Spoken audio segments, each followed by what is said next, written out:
दोस्तों, मेरा नाम डॉक्टर नरेंद्र कुमार चंदेल, सहायक आचार्य भूगोल, राजकीय महाविद्यालय टोंक। दोस्तों, आज हम स्थानीय पवनों के बारे में अध्ययन करेंगे।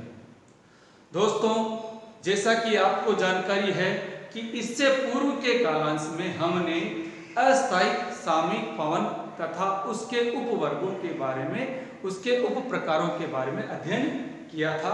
आज हम अस्थायी स्थानीय पवनों के बारे में चर्चा करने जा रहे हैं। दोस्तों, स्थानीय पवन के बारे में चर्चा करने की शुरुआत में हमें ये जानकारी होनी चाहिए कि स्थानीय पवन किसे कहा जाता है या स्थानीय पवन को किस रूप में परिभाषित किया जाता है। स्थानीय पवन किसी स्थान विशेष में चलने वाली, किसी स्थान विशेष में चलने वाली विशिष्ट हवाओं को स्थानीय पवन कहा जाता है। अंग्रेजी में इसे लोकल विंड के नाम से जाना जाता है, जैसे चिनूक, फोन, लू आदि। दोस्तों, स्थानीय पवन को इस रूप में भी परिभाषित किया जा सकता है कि किसी स्थान विशेष में प्रचलित हवाओं के विपरीत स्वभाव में चलने वाली विशेष प्रकार की हवाओं को स्थानीय पवन कहा जाता है। दोस्तों, स्थानीय पवनों की उत्पत्ति मुख्य रूप से स्थानीय तापमान एवं वायुदाब के कारण होती है तथा इनका प्रभाव क्षेत्र भी सीमित होता है। इनका प्रभाव क्षेत्र भी सीमित होता तथा इनका प्रभाव क्षेत्रों में प्रभाव लाभकारी या हानिकारक दोनों प्रकार का हो सकता है। यानी इनका लाभकारी प्रभाव भी पड़ सकता है प्रभावित क्षेत्रों में तथा हानिकारक प्रभाव भी पड़ सकता है। दोस्तों, तापमान के आधार पर स्थानीय पवनों को दो उपवर्गों में विभाजित किया जा सकता है। नंबर 1 स्थानीय गर्म हवाएं तथा नंबर 2 स्थानीय ठंडी हवाएं। दोस्तों, अब स्थानीय पवन के बारे में सामान्य चर्चा करने के बाद मैं विश्व में चलने वाली कुछ प्रमुख स्थानीय गर्म पवनों तथा कुछ प्रमुख स्थानीय ठंडी पवनों के बारे में एक एक करके आपसे चर्चा करूंगा। सबसे पहले मैं आपसे चर्चा करने जा रहा हूं प्रमुख स्थानीय गर्म पवनों के बारे में।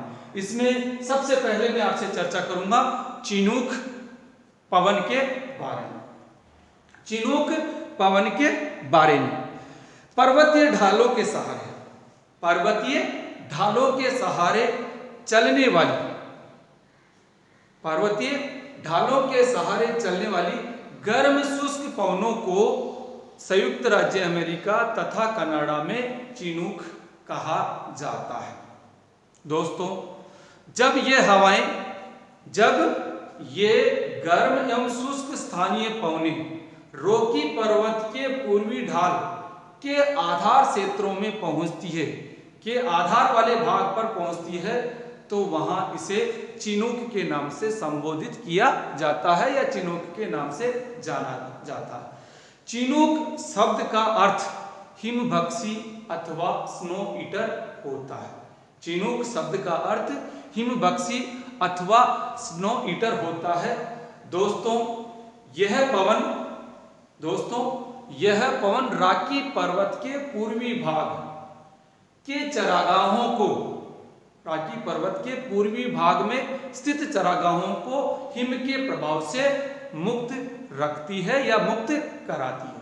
दोस्तों, यह पवन वहां सामान्यतः शीतकाल में चलती है। चिनूक प्रमुख गर्म स्थानीय पवन में चिनूक की चर्चा करने के बाद मैं दूसरी पवन के बारे में आपसे चर्चा करूंगा, फोन। दूसरी पवन के बारे में आपसे चर्चा करूंगा, फोन। चिनूक के समान ही आल्प्स पर्वत के दक्षिणी ढाल से ऊपर उठने वाली, चिनूक के समान ही आल्प्स पर्वत के दक्षिणी ढाल से ऊपर उठने वाली तथा उत्तरी ढाल के सहारे नीचे उतरने वाली गर्म तथा शुष्क पवन को फोन के नाम से जाना जाता है। दोस्तों, इस पवन का प्रभाव मुख्य रूप से स्विट्जरलैंड, फ्रांस तथा इटली में देखने को मिलता है। दोस्तों, इसके बाद मैं तीसरी स्थानीय गर्म पवन के रूप में आपसे चर्चा करूंगा लू। दोस्तों, जैसा कि लू शब्द से आप परिचित हैं, उत्तरी भारत में गर्मियों के मौसम में, विशेषकर उत्तरी भारत में गर्मियों में विशेषकर मई एवं जून के महीने में उत्तर पश्चिम तथा पश्चिम की ओर से, उत्तर पश्चिम तथा पश्चिम की ओर से पूर्व की ओर चलने वाली गर्म, अति गर्म, शुष्क तथा धूल भरी हवाओं को लू के नाम से जाना जाता है। यहां लू के नाम से जाना जाता है। दोस्तों, इसको एक बार और रिपीट करना चाहूंगा। उत्तरी भारत में गर्मियों में विशेषकर मई एवं जून के माह में उत्तर पश्चिम एवं पश्चिम की ओर से पूर्व की ओर चलने वाली अति गर्म, शुष्क एवं धूल भरी हवाओं को यहाँ लू के नाम से जाना जाता है।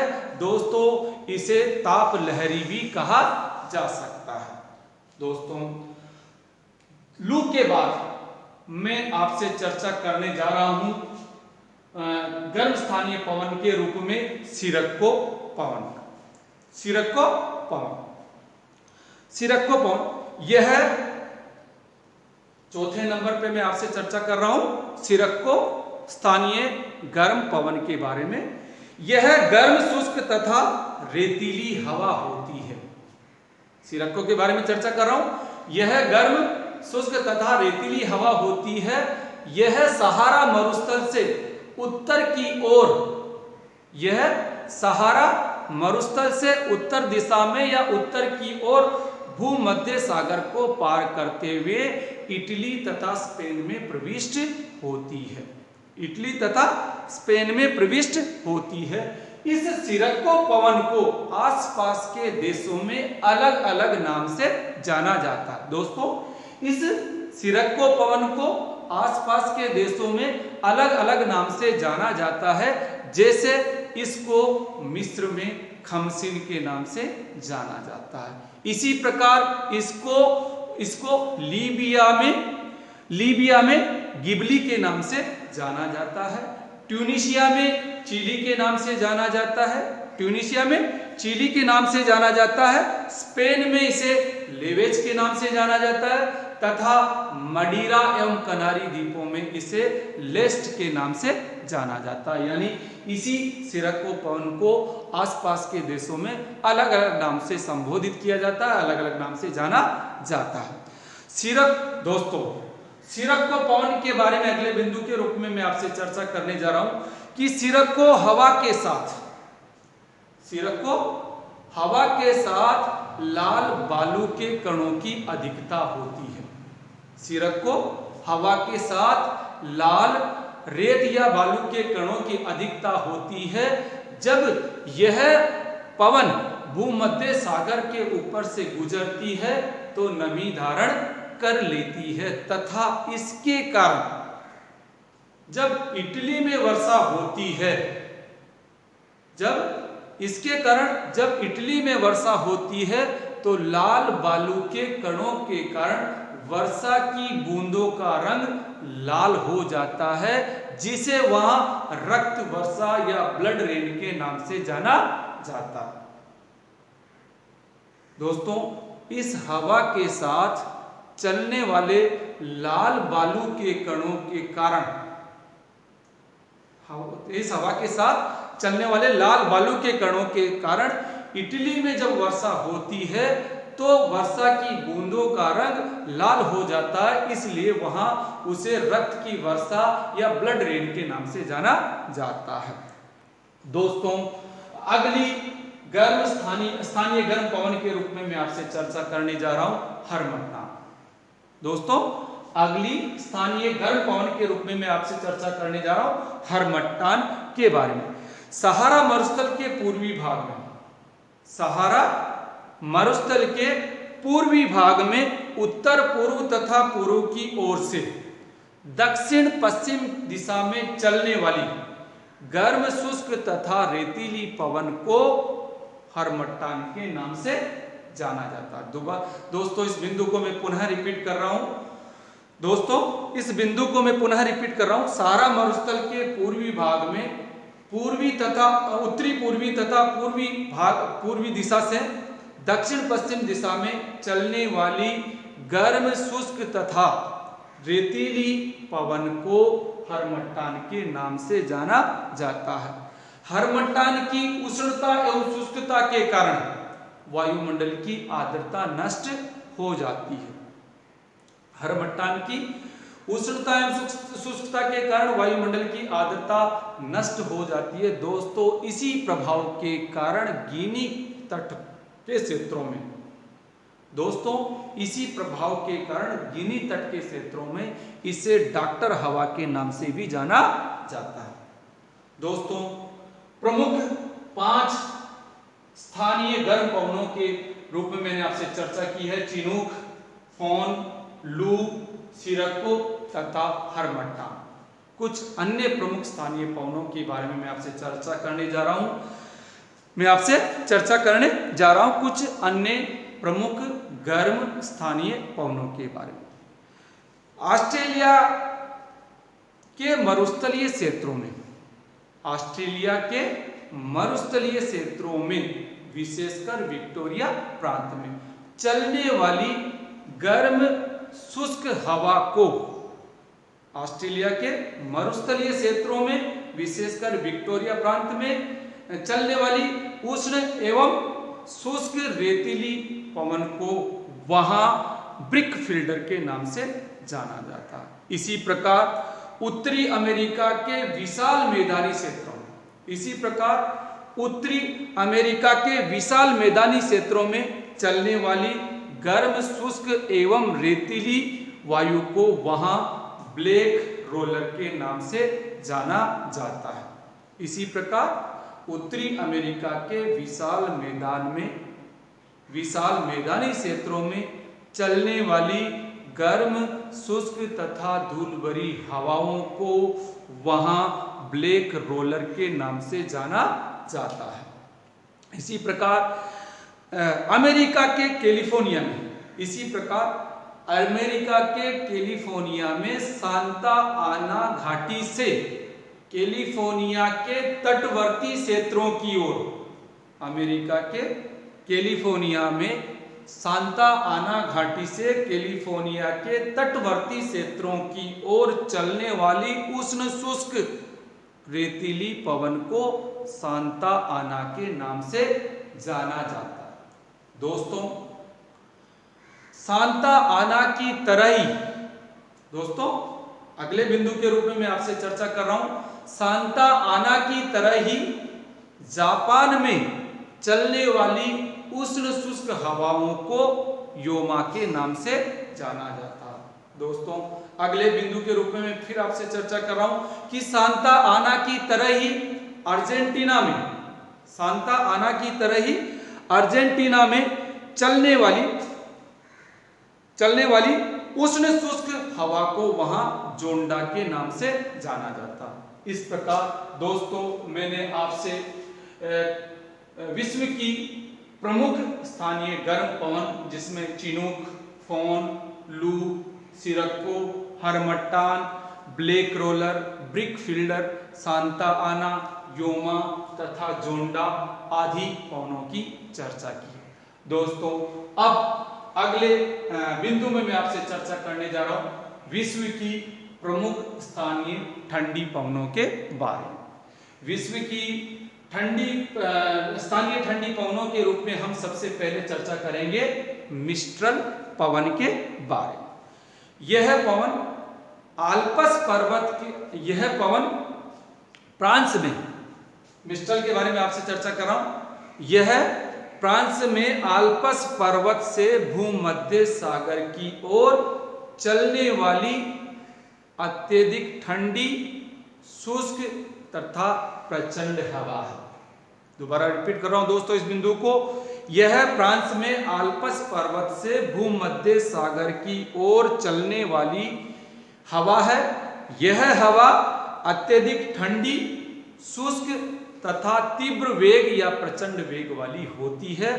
इसका प्रभाव मुख्य रूप से फ्रांस में देखने को मिलता है। दोस्तों, स्थानीय ठंडी पवन के रूप में मैं आपसे स्थानीय ठंडी पवन में दूसरी पवन के रूप में मैं आपसे चर्चा करने जा रहा हूं बिल्जार्ड। दूसरी पवन के रूप में आपसे चर्चा करने जा रहा हूं बिल्जार्ड। यह वास्तव में एक ध्रुवीय पवन है। यह वास्तव में एक ध्रुवीय पवन है।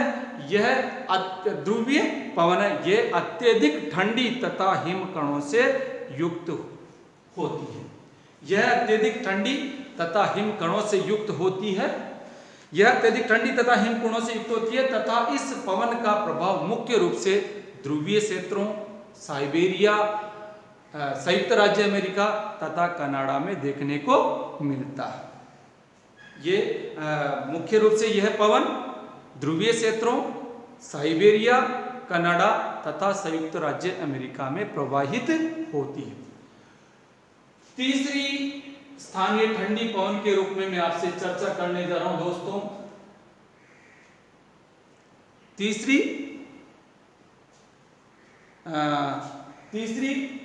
स्थानीय ठंडी पवन के रूप में मैं आपसे चर्चा करने जा रहा हूं दोस्तों बोरा।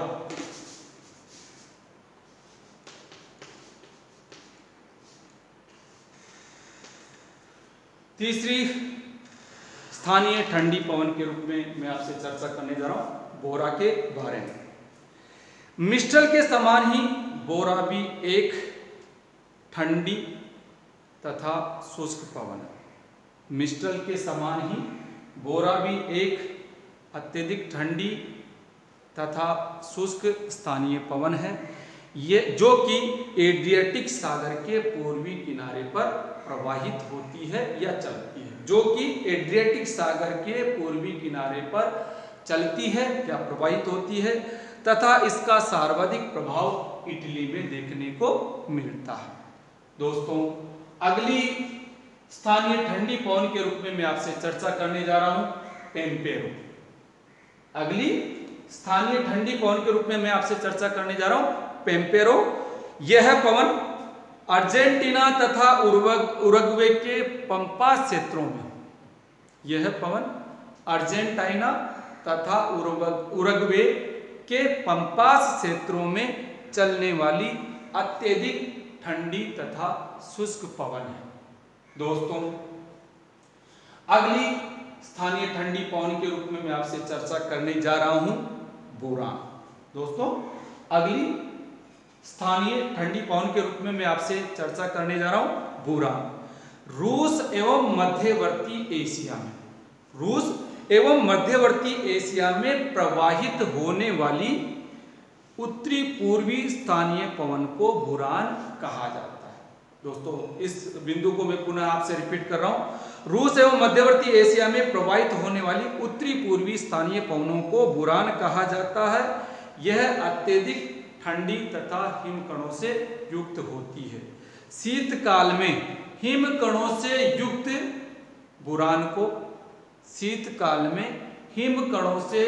युक्त बुरान को पुर्गा के नाम से जाना जाता है। दोस्तों, इस प्रकार आज के कालांश में हमने भौतिक भूगोल की एक इकाई जलवायु विज्ञान के एक प्रमुख टॉपिक स्थानीय पवनों के बारे में चर्चा की है। उसकी परिभाषा, उसके उप प्रकार और विश्व की कुछ प्रमुख स्थानीय गर्म पवनों तथा विश्व की कुछ प्रमुख स्थानीय गर्म पवनों जैसे चिनूक, फोन, लो, सिरको, हरमट्टान तथा विश्व की कुछ प्रमुख स्थानीय ठंडी पवनों जैसे मिस्टल, बिल्जार्ड, बोरा, पेम्पेरो, बुरान आदि के बारे में आपसे चर्चा की है। धन्यवाद।